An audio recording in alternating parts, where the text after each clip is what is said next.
There was no sensible reason for the power company work lights to be here. It was almost as if they'd been left for someone like me to use.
The bulldozer's engine roared to life. Mud and rocks flew as it fought for traction. It crashed through the concrete wall and landed heavily in the yard.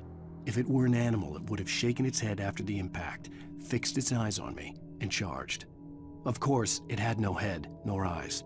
Shadows crawled on its form, twisting it into a monster. Then, it came for me.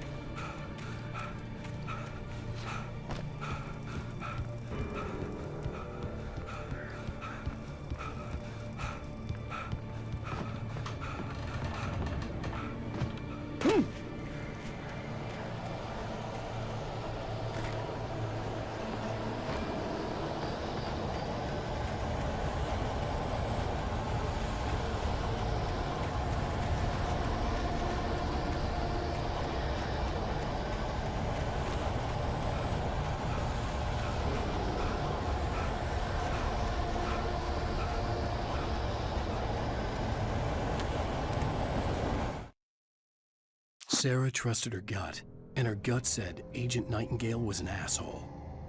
He felt wrong, and it wasn't just the smell of stale booze. It was in the way he flashed his badge, pulled rank, the look in his eyes when he wanted answers. Where was Alan Wake? What was this about an accident? Where was his wife? And most importantly, why did she let Wake go? He wouldn't answer her questions. Federal business was all he'd say.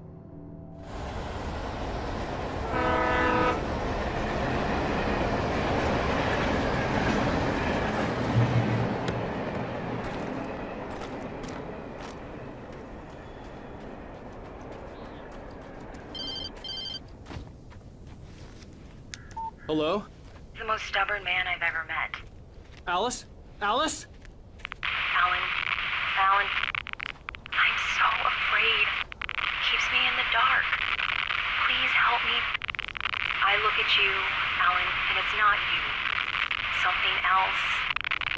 Looking out from behind your eyes. Alice, I'm here.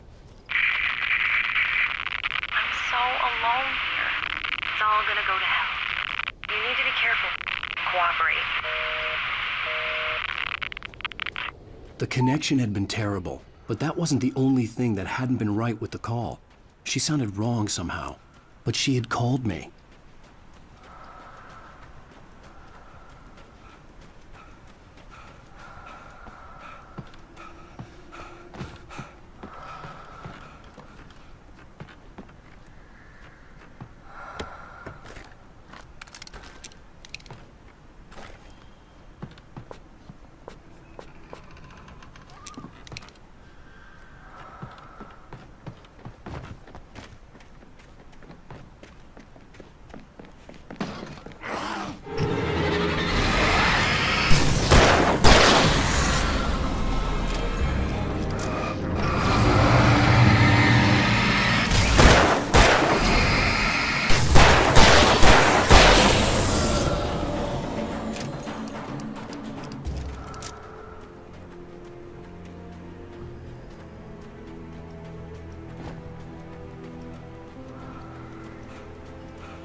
The pipe wrenched itself loose from the bridge's steel framework. Wrapped in darkness, it floated in midair, twitching. For a moment, I didn't understand what I was looking at. The heavy object lurched at me with impossible force. I threw myself out of the way, but just barely. When I turned my flashlight on it, it shook in a dark rage before it flew at me again. I could see a railway bridge up ahead and a warehouse of some sort on the opposite shore. I hoped I could find a car from there.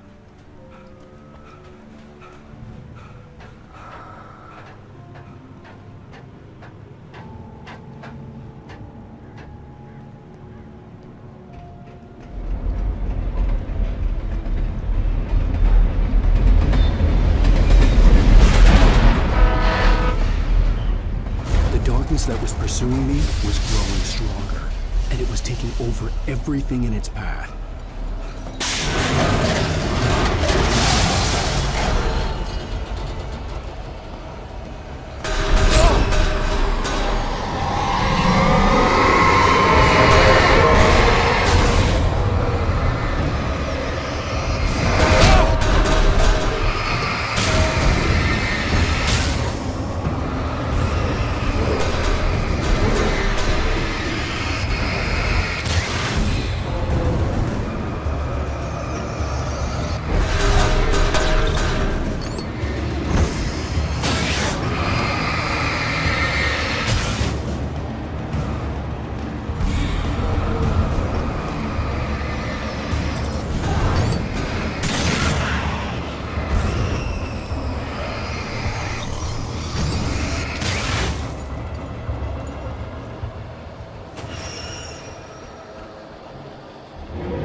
As a teenager, just starting to get interested in writing, Stephen King had been a source of inspiration to me.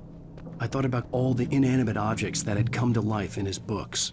No one is safe in a good horror story, certainly not the protagonist. That's what makes them fun.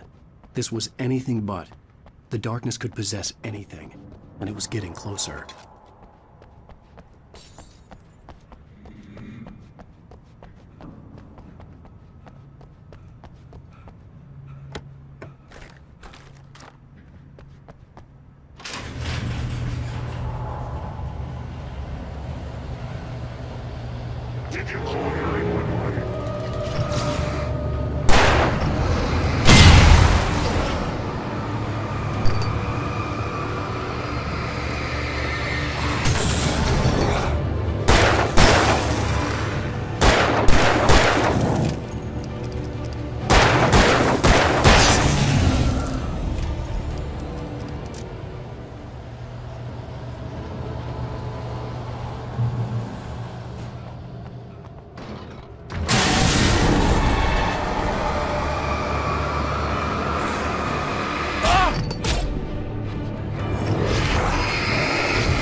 Take the facts of our existence for granted, unaware that they are merely a thin veneer of desperate self-delusion, covering a vast cosmos of madness.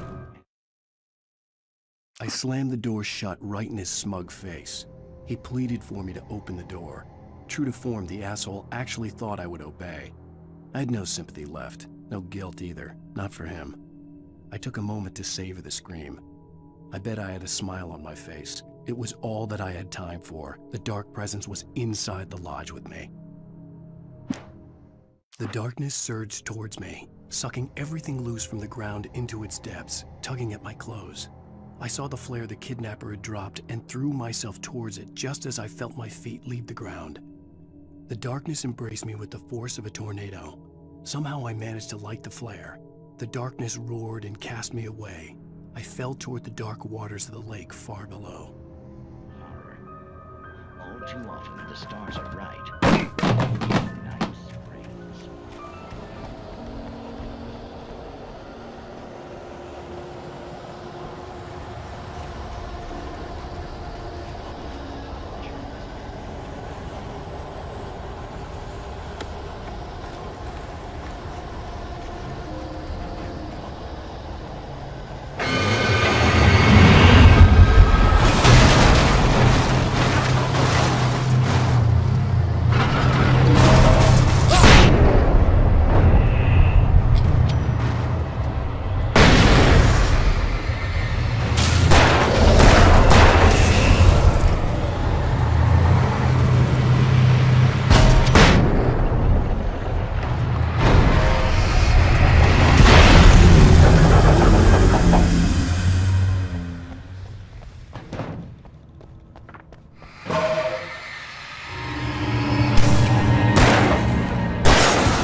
I had never been this glad to see the sunrise.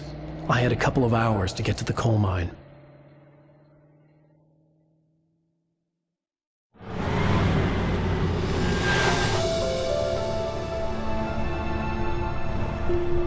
The coal mine wasn't far now.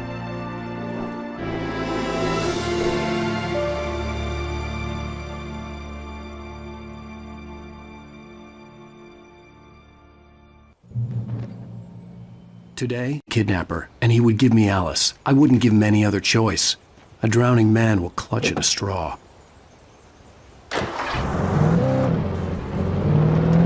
Little by little, without realizing it, I'd come to believe that the story in the manuscript was coming true.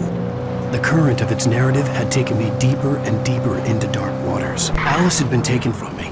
Barry was probably in jail. I was a fugitive from the FBI. The whole world taken over by the dark presence was trying to destroy me. It all felt real, but it matched a textbook case of insanity.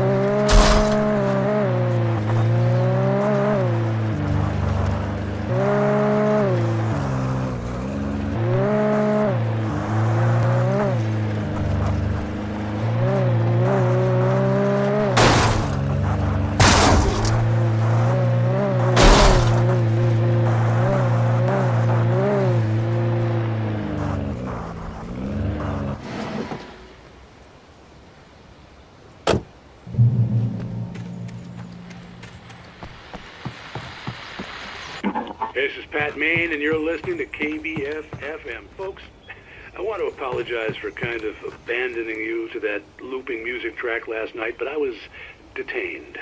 You see, I encountered a big-shot G-man with an itchy trigger finger who could use a lesson in manners and a boot in the ass. Not necessarily in that order either. Now, folks, I know I'm not being very informative here, and I apologize for that. I really should just keep quiet, but I'm just so peeved right now, because some people just shouldn't be carrying badges. I'm just glad that our Sheriff Breaker was there to straighten things out. And if someone I met last night is listening, let me just say, I'm sorry if my mouth got you in trouble.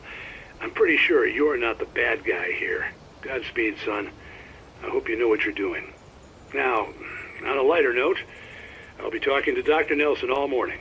But first, a little music.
Welcome back to KBF FM.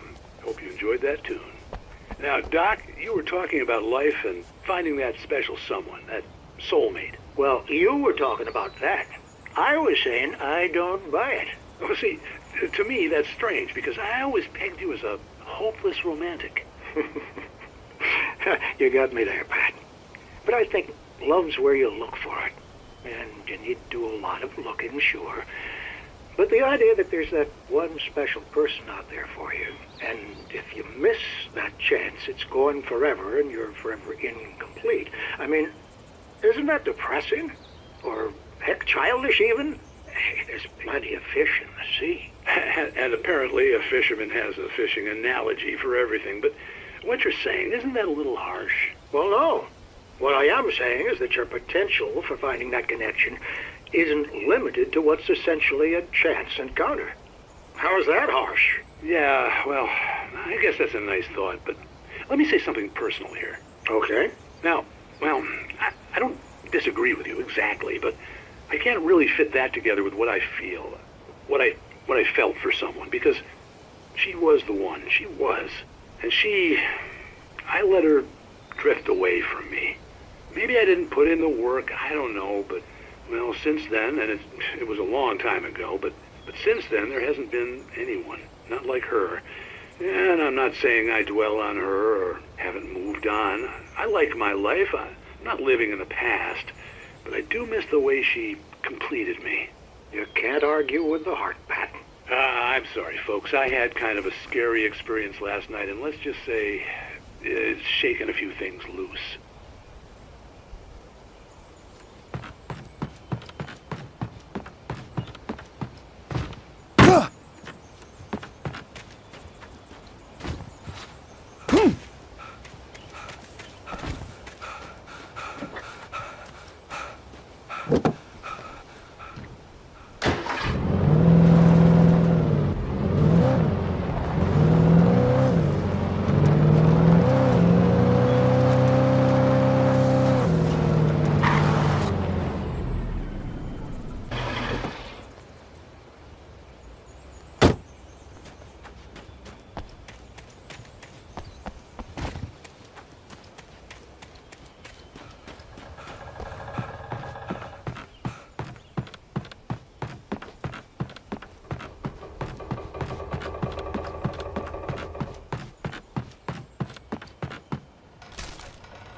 For Mott, spying on the writer on the ferry had been a disappointment.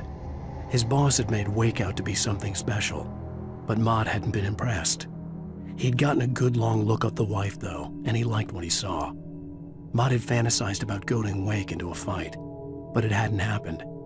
Still, he'd get his chance to see if the writer had anything in him. He'd been promised as much.